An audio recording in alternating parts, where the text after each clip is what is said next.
క్రీస్తునందు మాకు అత్యంత ప్రియమైనటువంటి దేవుని బిడ్డలారా, దేవుని సంగమ, మన ప్రభు అయిన యేసుక్రీస్తు నామంలో మీ అందరికీ శుభాలు ప్రకటిస్తూ హృదయపూర్వకంగా వందనములు తెలియజేస్తున్నాను.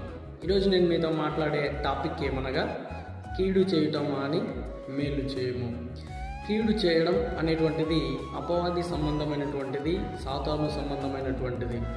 అపవాది ఈ లోకం పుట్టినది మొదలుకొని మరియు ఈ లోకం పుట్టక ముందు దేవుని ఎదుట పాపం చేసినటువంటి వాడు. ఒకప్పుడు పాపం చేయని వాడుగా ఉన్నప్పటికీ పరలోక రాజ్యంలో దేవుని యొక్క సింహాసనాన్ని అధిష్ఠించాలన్నటువంటి తలంపుతో ఉండి పాప సంబంధమైనటువంటి వాడుగా దేవునికి మరియు దేవుని ప్రజలకు కీడు చేయాలన్నటువంటి ఆలోచన కలిగినటువంటి వాడు. కాబట్టి కీడు చేయడం అనేటువంటిది సాతాను సంబంధమైనది, మేలు చేయడం అనేటువంటిది దైవ సంబంధమైనది. కాబట్టి కీడు చేయుటమా అని మేలు చేయుము, దేవుని యొక్క దీవెనలు ఆశీర్వాదాలు పొందుకొనుము. Praise the lord. హల్లెలూయా.